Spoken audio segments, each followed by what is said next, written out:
Yo guys, what is up? Assy once again, today with a video about Exos Heroes. This will be an introduction what the game is about, what it has to offer and what we can do. So let's jump into it.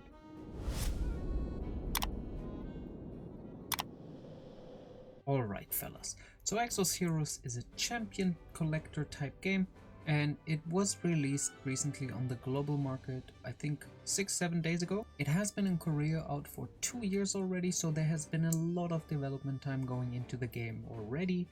That's why it seems so advanced. It is a very good game nonetheless. What makes this game different than other games is this exploration type area that you have.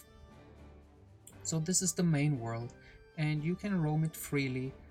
You can jump between all the chapters, and usually that's where you do your daily missions. So you have daily quests, there's daily various items you can find on the map, and then there is these kind of mini bosses, mini world bosses that appear randomly on the map, and you can see it's spawning a couple of times a day, and this is where you use your main energy mostly. So exploration on this map doesn't actually cost you any energy at all. It's completely free, you can do whatever you want here. As you can see, you can walk around and nothing with my energy ever happens. So what is your energy then used for? And as I showed you before, one of the main parts that you use your energy for is the golem and totem. Those are the two different types of mini bosses in the world.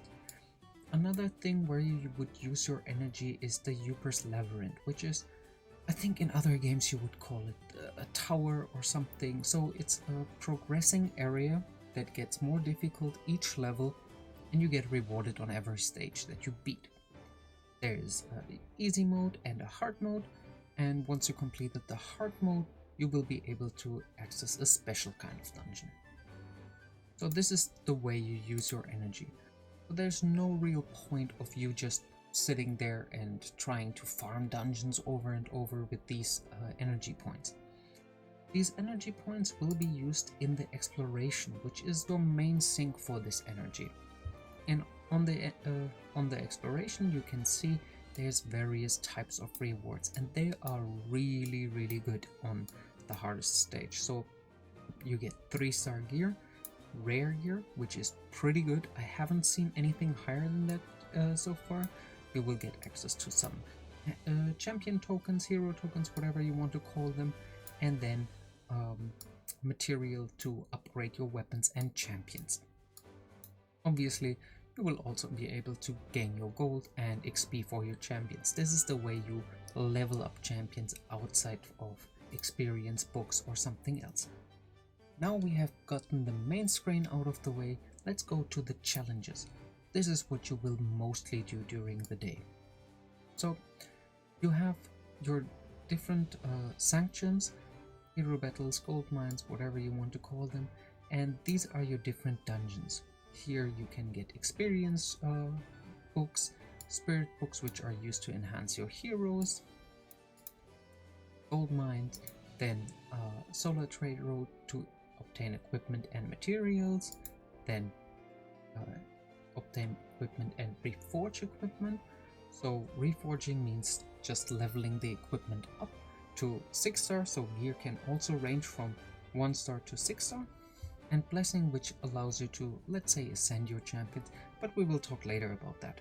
Other than that, you have your air squadron battles. Air squadrons are basically your clan, your guild, whatever you want to call them, and this is where you have fights against other clans or guilds. Then you have a group raid, which is with your clan members, and you have a solo raid, which is just you competing against the enemy. And then you have some various other areas.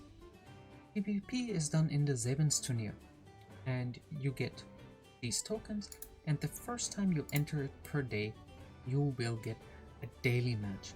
So this daily match, as you can see here, you will be able to select your opponent, so you can only choose your opponent once and see what they have. So here you can see the different champions they use and the different I think they're called heroic stones they use in order to break them, but that's another thing we will go over later. So you can choose it, and it costs 5 tokens, and after these 5 tokens are used up, they refill themselves. Other than that, you also have your airship, which is your main base where you do all various sort of things like managing your heroes, setting up your teams, managing your items. You have your recruiting / summoning. Let's do a free summon just quickly to show you. You have a nice sort of animation. We will let this run through.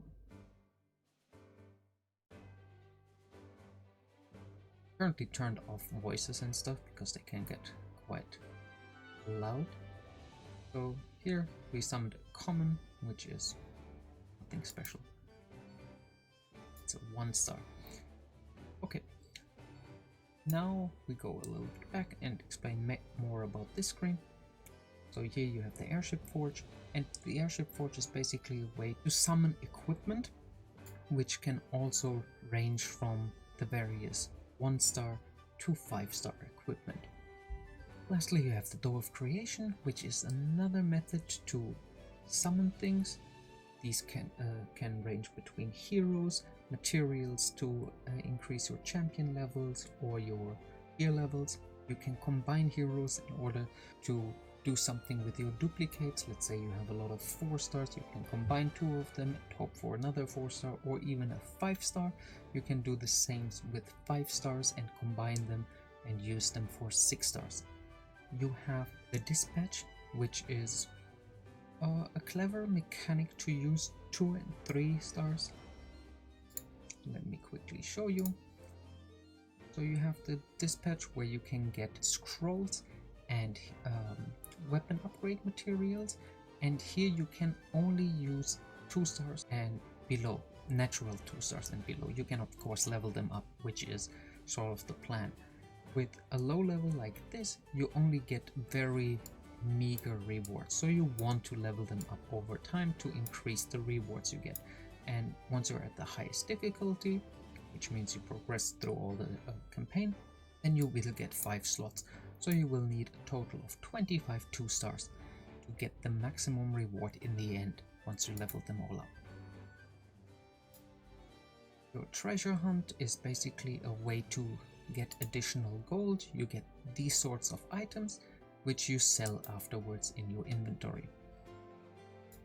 And here you can actually use any kind of champion that you have, and this is how you basically want to increase the level of your best champions in order to increase the rewards that you get. Currently I'm still at the very beginning of the game, so you just put in whatever champions you have and collect the little rewards that you get.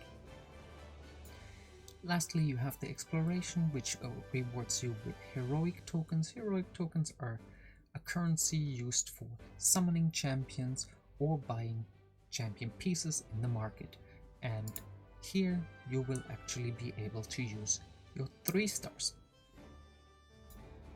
So it's a clever way of making use of your lower end champions that you may or may not build in the future.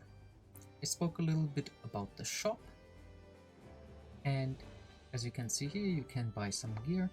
I mentioned before, I haven't seen anything above natural 3-star gear so far. 4-star gear would be the faded gear when you naturally summon it, but I'm not 100% sure of that. You have your heroic tokens, where you can buy spirit material. Heroic tokens can be obtained by disassembling your champion, and then the solar seals that you can get through various different methods in the game. Okay, so let's start with the summoning aspect first, because it's very interesting. It's unlike a lot of other games. So when you first start out with the game, you will have this selection recruit, and this selection recruit will allow you to re-roll for an unlimited amount of time. So basically you roll it, you get 10 champions, and once you're happy with the selection that you got, you can get a lot of 4-stars or 5-stars. Usually you get only 1 5-star, and there's a limited pool of them, so you are not able to get all the 5 stars in the game. But nonetheless, the 5 stars that you are able to get are some of the better heroes in the game. So you get that option, you can do it as many times as you want, you can roll until you get the exact champion you want, and then start the game. After that you have the string of creation that opens once you finish chapter 4, and here you can basically select from a sort of banner type, right? You can select the different champions that you want to go for. You might want to go for some 4 stars that are in here, or some of the 5 stars. So here it would be this, this, this, and this. Those 4 would be 5 stars. Sorry, this one as well.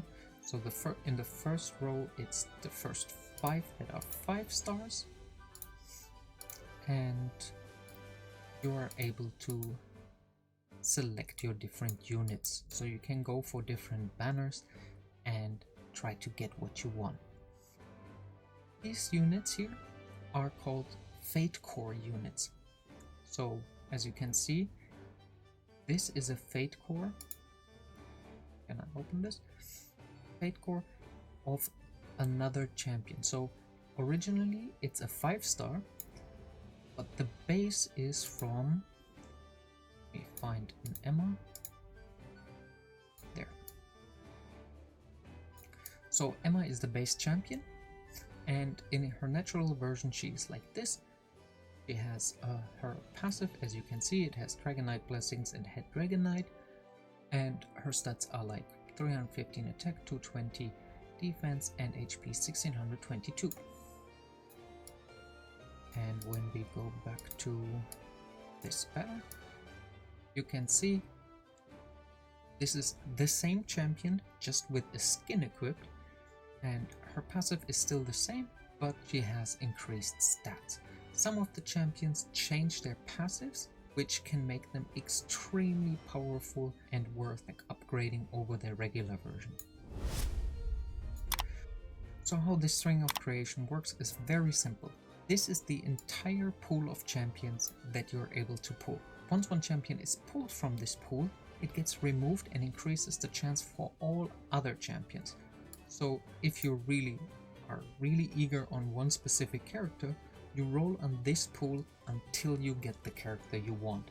This is a way to guarantee the reward that you want. It might take a very long time. As you can see, there is a lot of them in there. Let's say close to 450 units, 500 maybe. So you would need around 50 pulls to pull all the champions out of this pool. But you could get lucky and get it with one single pull. And once you have done it on one banner, you just close it, and you can see here, can start if another ring of creation is in use. So I would need to finish this, and you ask to close it and then open another one, and you can continue on the other one as you want. This banner will not guarantee you a 4-star, and it will, I believe it doesn't count to the pity system, because you get what you want. See here, it doesn't count to the pity system. Speaking about pity system, this is the premium recruit. This is your standard recruiting, which has the full pool, and you're able to pull any champion in the game that is available. This will count towards your pity system. The pity system means that if you roll 10 times on the 700 banner, you get 10 points per roll. 10 points because you get one legendary hero guaranteed. It's basically your bonus. And after 10 times, you will get a fated hero summoned for free. It can be any fated hero in the game. Fated heroes are 5-star heroes.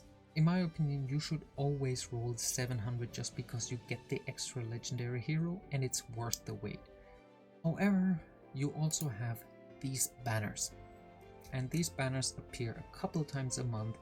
This is currently, I think, the 3rd banner that is running throughout the history of the game. So I think they're going for 3 days each, maybe 4 days or 5 days, I don't exactly know. And it works exactly the same way.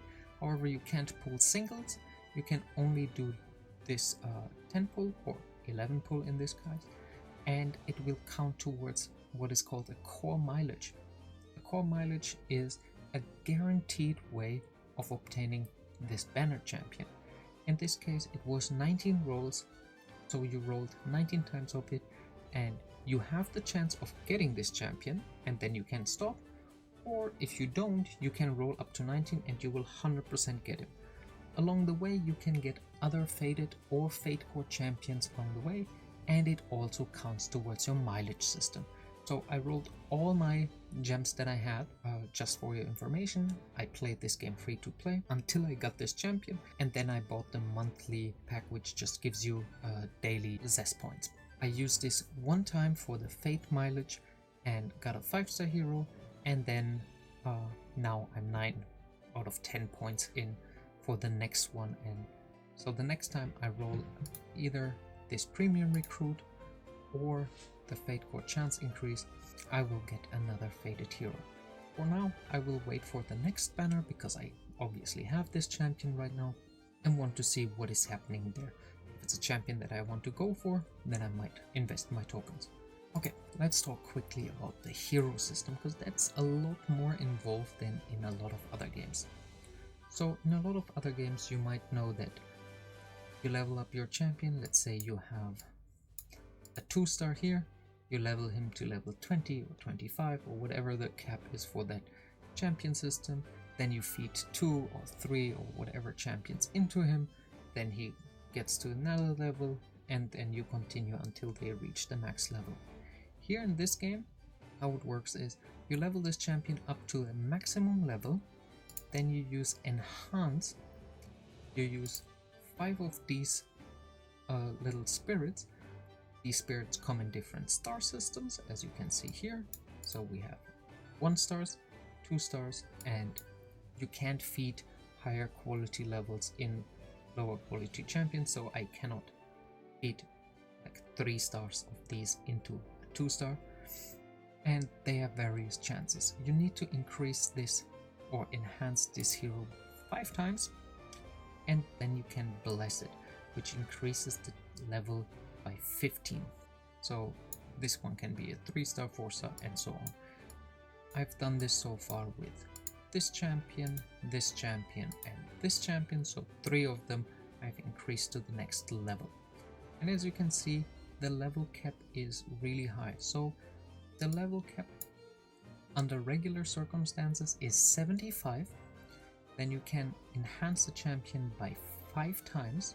So this champion, as you can see, is 5 times enhanced and 1 times transcended. And here, the enhancement is for leveling it up, right? And then the transcendence is for increasing their maximum level. So this champion is 1 time transcended and 5 times enhanced, so she has a maximum level of 77. 75 is the maximum level plus 2, and that goes up 5 times, so 85 would be the maximum, and then blessing increases the level by another 15, going to a maximum level of 100. And once your champion is 100, it is maxed out. So the blessing will increase it to 6-star. Now let's go over Fate cores, and what the difference is. So Fated champions are your regular 5-star heroes. They are just 5-star heroes with this golden banner. Stronger than average legendaries and whatever is below. And then you have Fate Core, which is basically 1 level up the original pull level. So you have 4-star Fate Core levels and 5-star Fate Core levels. And even on the Fate Cores, you have differences. So here, she has a Fate Core equipment. She doesn't come as a Fate Core version. So usually she's dead, and once you get the Fate Core, you get access to the second costume, whichever you prefer, and the Fate Core enhances her stats, as you can see. She gets some bonus stats. And in Fate Core you have the orange ones, which are the weakest versions. Then the black ones, as you can see here. Let me show you the original champion. I pulled her as a Fate Core in one of the pulls. And she has a black Fate Core, which is basically the second strongest. And then you have the yellow one, which is the strongest. So this is how she normally looks. And then you have the Fate Core version. The Fate Core version, as I mentioned, is a stronger version of the original champion, and they can come with a lot of different stats. So in this instance, this is a Dragon Blood champion, so he gets the Dragon Blood, the Wrath, the Dragon Scale, which makes him way stronger than originally. Okay, so we have all those different champions, and a lot of the 4 stars are actually pretty useful. Like, she is one of the stronger machine heroes, and she is very useful for me, so don't sleep on it just because it's not a Fate or Fated core. Okay, lastly, we go over the gear system. So you have 6 slots that unlock at specific level types. So at level 10, 15, 40, 45, 70 and 75, you will be able to unlock different gear slots. So you want to eventually equip all the gear slots to make them more powerful. And gear works a little bit differently than in most other games. So here you have your main stat, and you actually don't roll your substats. These substats are predefined, as you can see here. Like, all my gloves have critical hit damage and hit chance. And if I had another legendary one, it would all get the attack speed. And these just vary in rolls. So let's quickly go into the inventory system just to compare 2 items.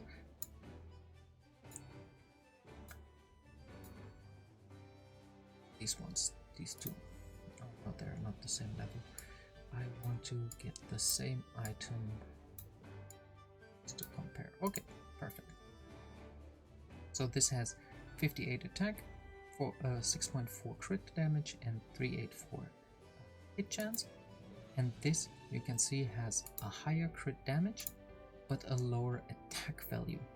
So these are the only stats, and once you reforge and make it to the next level, they don't increase in you will not be able to get the next stat type. I think I can show you that on rare item that I upgraded. I upgraded this one. So although I upgraded it to 4 stars, it didn't get additional stats. So as you can see, the stats are very similar, although I upgraded this. So only this defense upgraded. And once we reforge it, actually have enough items. It gains another star level and can be upgraded further, which allows me to increase the defense stat, but nothing else. As you can see here, defense stat increase, but not any of the values here. So that's a little bit different in terms of how you think about gear and how you obtain it. So you still want your maximum gear, but it's less oh, does this have a flat stat? Does it have flat substats? I don't want that. Can I get a quad roll or whatever into my item? No, it's trying to get the best stat combinations in this very limited range, but every piece of gear is usable, which makes it very interesting. Okay, so we talked about the heroes, we talked about the inventory system, we talked a little bit about Fate Cores. I think this is for another video because there's just so many things that I want to talk about, but it would just unnecessarily make the video longer. The Airship Forge and the Door of Creation I will also talk in another video, because they are not really what drives you to this game. So I think this might give you a be a good overview of what you can do and how this game in general functions. I try to not go too much into detail about anything specific, because it's just a lot of things to talk about, but I hope that you got the main appeal of this game. I personally like it a lot. In terms of longevity, it really depends how the PvP endgame or the PvE endgame will look like. If the PvP is as it currently is, with a little bit imbalanced team combinations, then it will not survive, then it won't survive a long time. If it can improve on that and introduce counters to the standard meta, then I think this game will have a really great future. Speaking about one main PvP thing that is very different from other games is you can only select which enemy you attack once per day on your first pull, as I showed you before. You get the 5 tokens, you enter the Seelenturnier, you select your opponent, and after that every match will be against a random opponent. You will not be able to see what their gear is, what their champions are, what their stones are, in order to break them. Speaking quickly about the stones, so this one has a darkness type. That means that if I attack with a darkness champion, as you can see here, then she will get broken. Broken means she is basically stunned, and this can't be cured, so it's not a status effect. It will just go on for various time, and depending who did the break, it can have different influences. These could range from always take crit damage, or increase time of how long the break is, or other various mechanics, and these all have to do with what the stones are. At base, every champion can only have one, but you can increase it to multiple stones so that you cannot be easily be broken in one attack.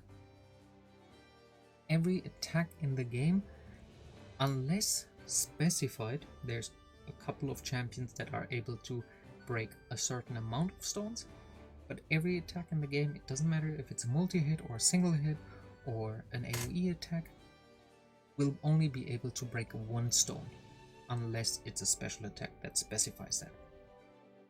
This makes it also interesting because the heroes get summoned with these stones randomly allocated.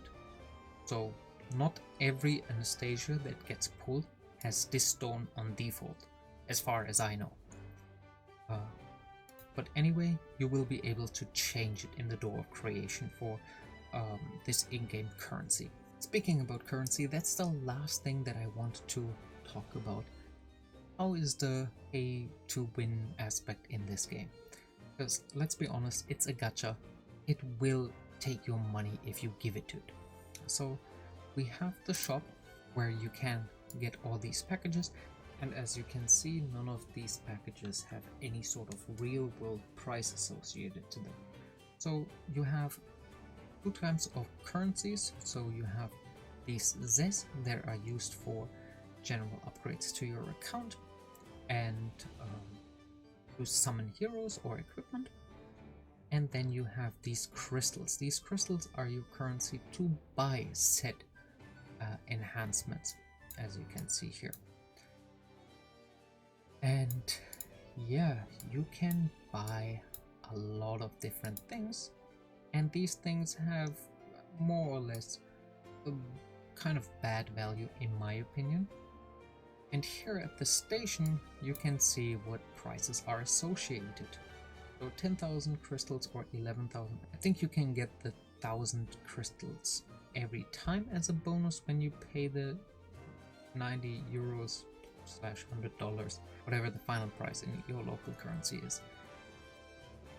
So this is what you get, and if you check out the shop again, let's see what you can get from 3,000 for 5,000, so 6,000 of these things, and they can vary within what you can buy. In my opinion, the best purchase you can have is this monthly purchase. I purchased that, so I get 1,200 zest over the long run and 100 initially, and I think I would even go for this one to get the 2,400 and the 200. I think that's the best value for the buck. However, this game is kind of predatory in that regard. Might get a hot deal. These hot deals are basically like 50% off, 60% off, 70% off, and you might get a deal that blows this monthly package of 3,000 gems away by giving you 5,000 gems. So I would always wait for those if you really want to purchase. If not, just wait, because you're basically losing half your value. Okay, currently you have this event. If you buy gems, then you get an additional counter, and if you're a bigger spender and purchase on $300, then you get a free champion select. As you can see, you can choose Garth, Rachel, Bathory, Shufraken or Jinai. Comes also with one free summon, so at least that's pretty good. Okay, that's about it. I hope you enjoyed this overview. Hopefully it wasn't too long. If you enjoy my content, feel free to subscribe, leave this video a like, it would help me out so much. As always, I will see you in the next one, and until then, enjoy the grind.